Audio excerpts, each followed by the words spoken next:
separating me from my child, but she still went ahead with her empty threats. Her response was astonishing. She boldly stated that she'd take my baby anyway, implying that she has the right to make decisions about my child. I swiftly texted my husband, instructing him to come home immediately and let himself in. I made it clear that I wouldn't be intimidated by my mother's words, and that I'd take action to find a new babysitter who meets our financial needs. Her aggressive stance has backfired. She's been put firmly in her place. Rant over TLDR. A mother threatened to take her child away due to messy living conditions, sparking a confrontation that ultimately put her in a difficult position. I pulled a gun on a man who threatened to kill me. I'm a groundskeeper for an apartment, and on this day I was walking the grounds for dog poop, and this man starts yelling at me and walking towards me, accusing me of eyeballing his wife. I have no idea who this guy or his W.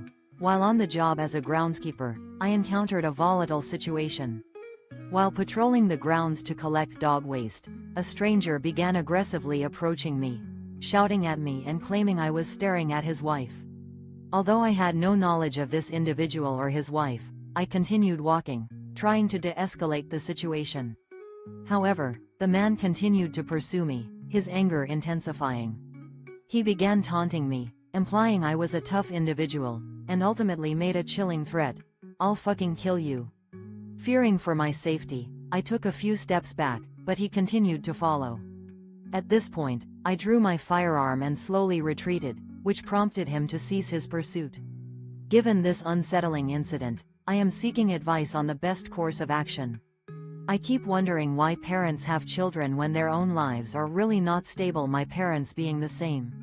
They weren't financially stable, they weren't in a good place mentally, and they were in a toxic arranged marriage, both suffering from each other. The word toxic it's a haunting thought that many parents bring children into the world despite the turmoil in their own lives.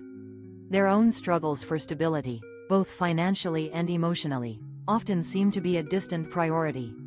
In my own family, my parents' situation was no different.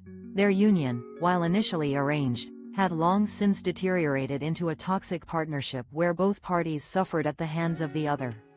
This term is often bandied about, but I've witnessed firsthand the corrosive effects of their relationship.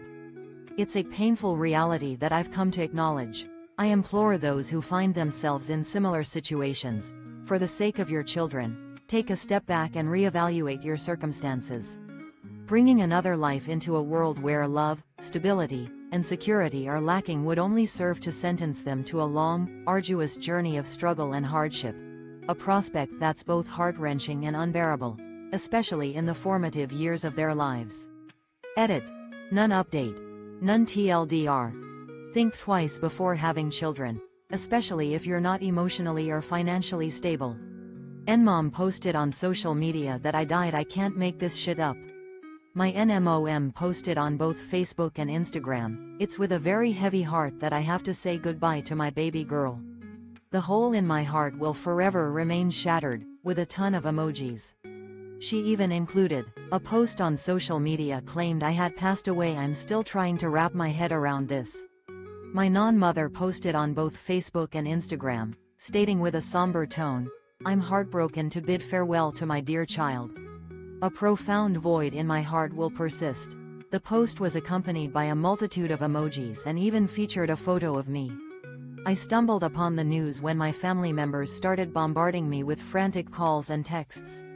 As a result, I've spent the day reassuring them that I'm very much alive. When I questioned my age-distant mother, she explained that this situation arose due to our strained relationship. She expressed the hope that one day we could reconnect and have a more positive bond. I'm left speechless by her words. I never took 12th grade English. I was taking a program where you get all your coursework in a packet, and the English teacher was something like 70 years old. I basically screwed around all year and did nothing in that class. It was getting towards the end of the year, and Soma. Growing up without formal instruction in 12th grade English had its consequences. I was enrolled in a specialized program that packaged all coursework into a single package. The elderly English teacher, who appeared to be in her early 70s, oversaw the class. For an entire school year, I managed to coast through without making significant academic progress.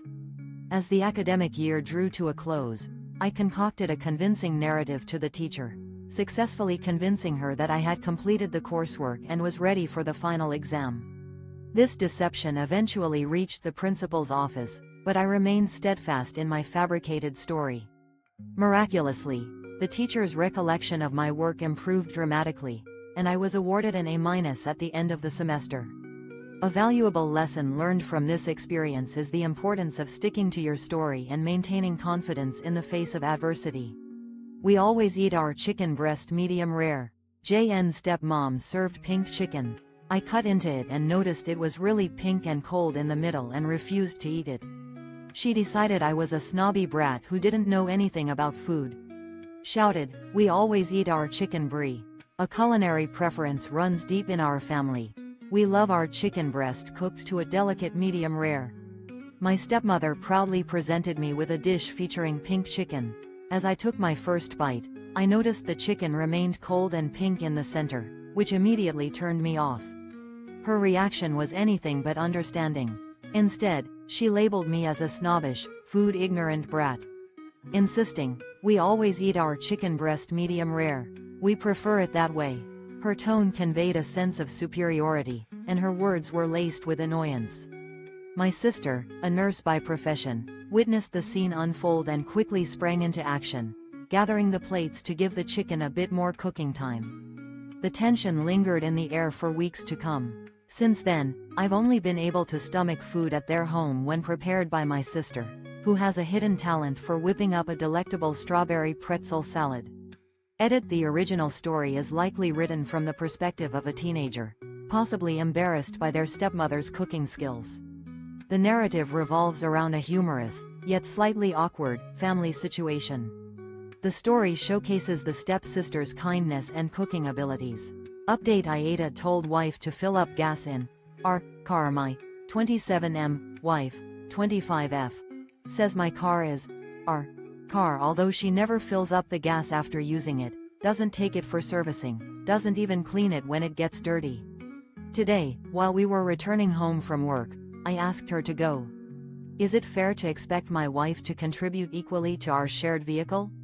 My wife and I have a car that we both use, but she claims it's ours, despite not taking any responsibility for its maintenance. She never fills up the gas, doesn't schedule servicing, and leaves it dirty until I clean it. The other day, I asked her to stop at the gas station after work, but she declined, citing her tiredness from the cold. She also claimed that since it's our car, it's my responsibility to fill up the gas. I pointed out that she uses the car without hesitation, yet it's only mine when it comes to maintenance. She became upset, accusing me of being petty over a small issue. Is it unfair to expect her to contribute equally to our shared vehicle? Drink up, Satan. My mill demands we have coffee creamer and certain dryer sheets when she comes to visit. We happen to be out of both, so my husband calls me and asks me to grab them on my way home. Since I happen to know which type of both she expects, I told my husband IWOU. The devil take the coffee. My mother-in-law insists that we have specific coffee creamer and dryer sheets on hand for her visits. Unfortunately, we were out of both, prompting my husband to call me and ask me to pick them up on my way home. I knew exactly which types she prefers, but I also knew her preferences are a bit eccentric. So, I decided to play a little trick on her. When I stopped at the store, I picked up the exact opposite of what she likes. When my husband saw that I'd gotten the items, he thought I was being thoughtful and considerate. Little did he know, I was actually pulling off a clever prank. My mother-in-law, however, was not as oblivious as I had hoped. I chuckled to myself as I imagined her morning coffee being less than satisfactory and her clothes being a static-filled mess. TLDR: I played a prank on my mother-in-law by getting the coffee creamer and dryer sheets she dislikes, and I'm secretly enjoying the thought of her miserable morning. TIFU: by getting into a fight with a fat naked guy the first travel quite a bit. I'm always moving from hotel to hotel and am at some point of recovery from jet lag. Flying into the States, I checked into my hotel and crashed out almost straight away. Waking during the night for a bat. I've learned a hard lesson after a series of hasty travels across the globe. After a long flight to the United States, I checked into my hotel, exhausted from the journey and struggling with lingering effects of jet lag. A midnight bathroom trip was the catalyst for a series of unfortunate events, as I stumbled back to my room to find an unexpected occupant. This obese individual was standing naked in the center of the room, making his way towards me. My groggy state, influenced by fatigue and disorientation, led me to react impulsively, lashing out with a wild, sweeping punch. The aftermath of my hasty action was a hefty $380 bill to replace a shattered mirror and a painful hand wound to show for it. TIFU by flashing the sweep for 30 minutes straight, posted as a comment in another sub, but just came across this sub and it seemed to fit. A few months ago, I, overweight middle-aged female, had the sweep out to do my chimney. Since we were social distancing, I sat on TIFU by flashing the sweep for 30 minutes straight, posted as a comment in another sub, but just came across this sub and it seemed to fit. I had a sweep visit to my home a few months ago. The experience was rather awkward, especially due to the social distancing measures we were following at the time. I had positioned myself at a safe distance from the sweep, seated at the edge of my sofa with my legs apart and elbows on my knees. The atmosphere was tense, with us both wearing masks and the sound of the vacuum dominating the conversation. The sweep wasn't very communicative, which left me somewhat unsatisfied with the service. I felt like he was in a hurry and didn't do a thorough job. I made a mental note to post a negative review on Google, as I wanted to warn others about my experience. It wasn't until I got ready for bed that evening that I discovered a significant tear in my pants at the crotch. To my embarrassment, I was not wearing any underwear at the time. As a result, the sweep was exposed to an awkward situation for an extended period, approximately 30 minutes. Despite the discomfort, he managed to maintain his professionalism. TLDR felt the sweep was rushed, only to discover AITA for telling my mom she's a whore? Throwaway, long-time lurker, first-time posting. I am the oldest daughter of 4 children. I'm currently 25, second oldest is 23, third is 20, and youngest is 18. When I was 8 years old, my mom had an affair with a family friend. Am I the asshole for telling my mom to stop being a promiscuous woman? Throwaway, long-time lurker, first-time posting. As the oldest of 4 siblings, I've grown up with a complicated relationship with my mother. I'm currently 25 years old, with my 23-year-old sister being the next oldest, followed by my 20-year-old sister, and then my 18-year-old brother. When I was just 8 years old, I witnessed my mom's infidelity with a family acquaintance. As the oldest child, I've retained memories of this painful experience, while my younger siblings only know of our family's dynamics from that point on. This traumatic event has strained my relationship with my mom, particularly given the fact that she cheated on my father while he was battling cancer. I remember seeing the two of them being intimate in public, which left me feeling bewildered and confused as a child. Years went by, and my mom eventually left my dad for this same man. However, their relationship was short-lived due to his own infidelity. After my dad's passing, I confronted my mom about her past actions during family therapy sessions, about 3 years ago. More recently, my mom confided in me that she bumped TIFU by permanently burning myself trying to connect with my recently deceased dad. This was actually a week ago, but the story starts before that. For the last 5 years, I've had an ice cream tub full of sugar in my kitchen. I emptied it into the tub rather than have the ball. I managed to thoroughly embarrass myself by trying to relive a past with my late father in a very misguided way. It all started several weeks ago, but the story begins with a peculiar habit of mine. I've had a large ice cream container filled with sugar in my kitchen for the past 5 years. When I bought it, I emptied the bag into the container to prevent the sugar from spilling when I used it. Since I don't use sugar frequently, the container has remained untouched, and I just dip into it when I need it. My girlfriend has always found this habit weird and was especially opposed to me bringing the container when we decided to move in together. "You have to get rid of that ridiculous sugar tub," she said. "But it's fine," I replied.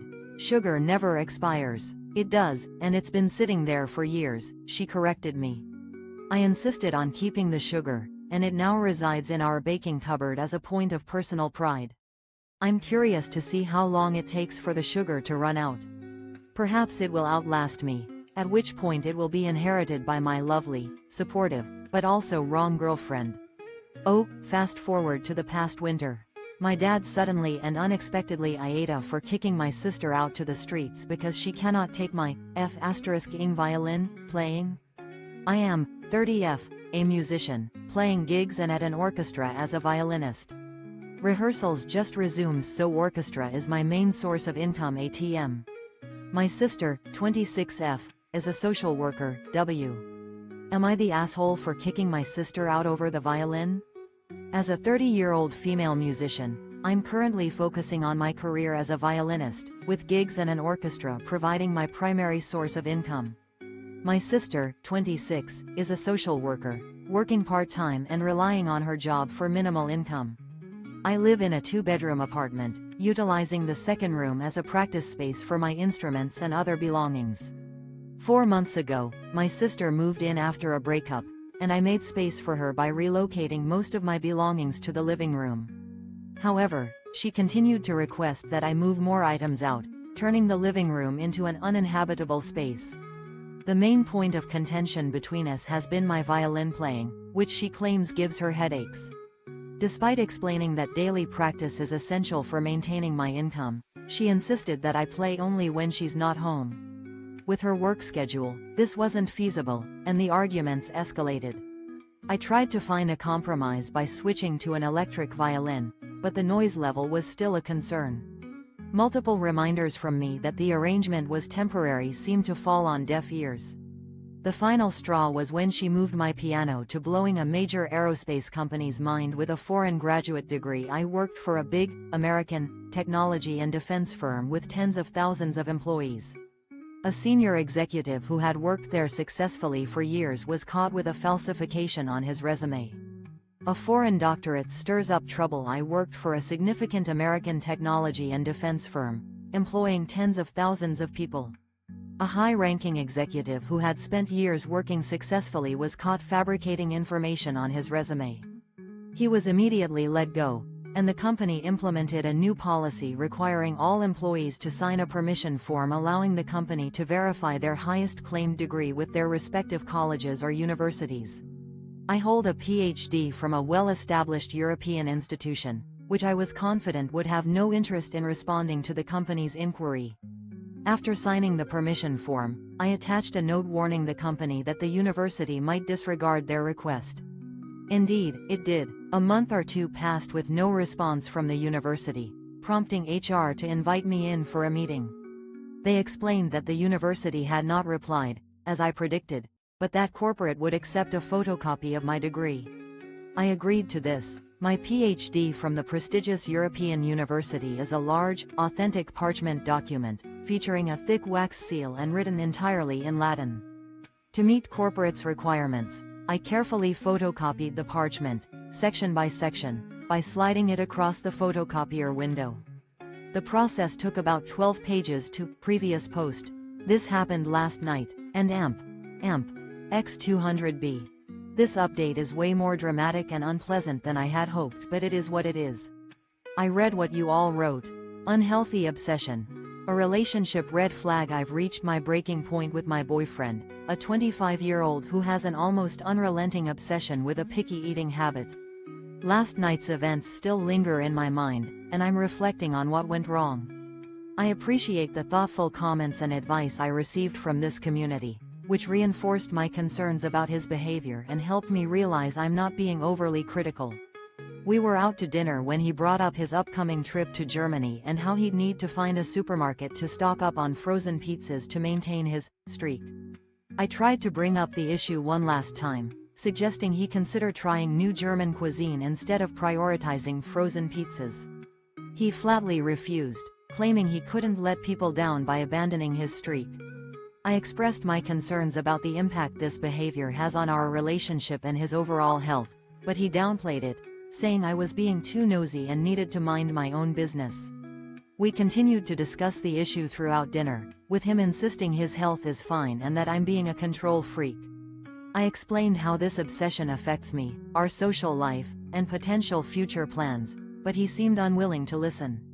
AITA for telling my wife I won't be as stressed out next year because I won't be married to her? I've, 32M, been married to my wife Jen, 32F, for a little over 7 years now. Up until about 2 years ago, things were great. However, a disastrous move, a few family emergencies. Am I the asshole for telling my wife I won't be as stressed out next year because I won't be married to her? We've, 32M, been married to my wife Jen, 32F, for over 7 years, but our relationship has taken a drastic turn. Our financial situation is dire, with depleted savings, empty 401 kiloseconds, and a persistent cash flow problem. We're struggling to make ends meet, and our high cost of living area isn't helping. 2 years ago, we bought a 3-bedroom house, hoping to start a family, but our plans got put on hold due to our financial woes. Our decision to buy the house now feels like a costly mistake, especially considering our underpaid jobs and the area's exorbitant living costs. Last year, I told Jen that we needed to make significant changes to our financial situation. I insisted that we either sell the house or find higher-paying jobs. Jen initially resisted the idea of selling the house and finding new jobs, but eventually agreed to look for better-paying employment. Almost 6 months have passed, and I've recently signed an offer for a new job with a substantial pay increase. However, Jen has yet to make any progress in her job search. When I told her Meta at any point, the advice you're reading could be coming from someone too young to sign up for social media without parental permissions. This seems like a really weird meta post, but I just wanted to warn people that Captain Sparkles, a YouTuber with a high child, teenager. A disclaimer about the wisdom you find here. It's worth noting that the advice you may encounter on this platform could be coming from someone who is barely old enough to create an account without their parents' supervision. Recently, Captain Sparkles, a popular YouTuber with a substantial following of young viewers, devoted an entire episode to discussing this community. This attention is likely to attract new subscribers, including a significant number of teenagers and young adults. It's essential to remember that the advice you receive, particularly on sensitive topics like marriage and careers, might come from individuals who lack life experience. The thought of young people influencing life-changing decisions based on advice from someone who's still in school is unsettling. This post isn't meant to imply that teenagers never offer valuable insights. There are certainly individuals who possess more maturity and wisdom than some of their older peers. However, it's crucial to recognize the potential limitations of advice coming from a high schooler. Take everything you read here with a healthy dose of skepticism. Acknowledge that the opinions you're exposed to might be influenced by the writer's age and lack of experience. As the administrator of this community, I'm aware of the importance of being honest and acknowledging the potential for younger writers to offer guidance. While it's impossible to, I asked my boyfriend why he kept cheating on me. His answer completely broke me. Throwaway. So me, 30F, and my ex-boyfriend, 32M, were together for over 3 years. After 1 year of us being official, I discovered that he was cheating on me. I was devastated, but I also believe the harsh reality of deception. I finally broke free from my toxic relationship, but the memories of it still linger. My ex-boyfriend, who was 32, and I had been together for over 3 years. The initial betrayal happened after a year of being in an official relationship, and I thought I had given him a second chance when I forgave him. However, this act of forgiveness only led to a downward spiral in our relationship. Every time I discovered him cheating, which happened frequently, he would be honest with me about his infidelity. His candor made me believe that his actions weren't that severe, and I would give him another chance. This cycle continued for 2 years, until I reached my breaking point. A few days ago, I saw him creating a new dating profile and sexting other women on his phone, which was left charging on the nightstand in our bedroom. I was devastated, feeling as though I'd been punched in the gut. This wasn't the first time I'd caught him in the act, but it was the final blow. I confronted him, questioning his motives and the reasons behind his infidelity. He responded to my pleas for an explanation with a chilling statement. because I know that you won AITA for giving all of my coworkers a different reason for why I have missing fingers? I have 3 fingers missing on my dominant hand. It's fine, I can type and everything and even manage to tie my shoelaces most days, and on the days I can't, that's the dyspraxia. However, the curious case of my missing fingers and workplace dynamics. I work in an environment where my unique physical feature often garners attention. Born with a congenital condition, I have 3 missing fingers on my dominant hand. While this affects my daily life in subtle ways, such as tying shoelaces, it is manageable. However, the appearance is unusual and tends to pique people's curiosity, often leading to intrusive questions. My coworkers often stare before asking why I have missing fingers, which I find annoying. I usually address the issue head-on by sharing the truth, relying on the assumption that word will spread and others will understand my boundaries. However, this time, I decided to take a different approach. When a new colleague asked about my condition, I chose to create a humorous narrative and told them I had lost my fingers as a baby due to a peculiar incident. The next person who inquired was told a different story. I had allegedly cut them off with a plastic knife at a picnic, and so on. The goal was to have a lighthearted moment, but I did not expect my coworkers to take my tales seriously. To my surprise, they not only believed my outlandish explanations but also started arguing among themselves about the actual reason. TIFU by confessing my feelings for a friend. So you probably all had a person in your life with whom you wanted a relationship, but feared that if you've confessed then your already existing friendship would be over. So the story goes as I've received a vanishing picture on in. TIFU by falling for a friend's prank. There's probably someone in your life who you've secretly wanted a romantic relationship with, but you feared confessing might ruin the friendship. My story is about a friend on Instagram who sent me a vanishing picture with a mysterious letter and caption that read, "This is probably the most embarrassing thing I've ever written." I asked her what it was all about, and she revealed that she had written it for me because she had feelings for me, but was too afraid to confess.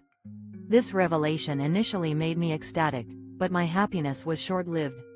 After taking some time to think about a suitable response, I decided to write her a heartfelt letter. However, I didn't realize that my friend had a plan of her own.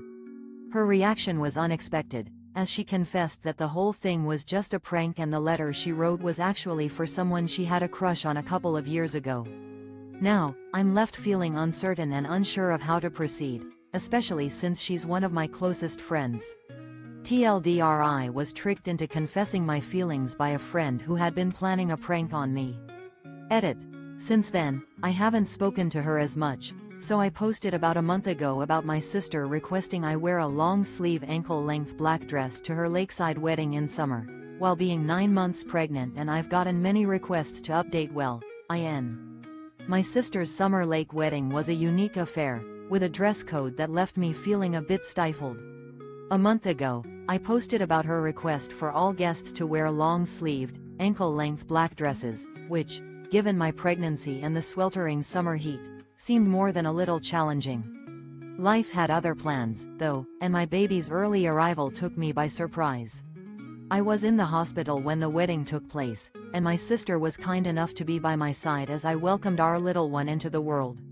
All is well, and I'm now the proud mom of a precious new addition. For those eagerly awaiting an update, I'll try to provide a more substantial account of the wedding. Despite her initial strictness on dress code, my sister did soften her stance a bit, allowing guests to wear more relaxed black attire. It was a redemption of sorts, and the photos turned out nicely, albeit a bit somber. She wanted black to add a touch of elegance to the proceedings, and she did look stunning, so mission accomplished in that regard. AITA for having a kid when my ex-wife is going through menopause? My ex-wife, 45F, and I, 43M, are in the process of divorce.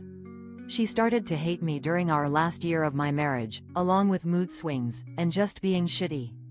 Only thing I could think of at that time was am I the a-hole, AITA for having a child with my fiancé while my ex-wife is going through menopause and is in the process of a divorce?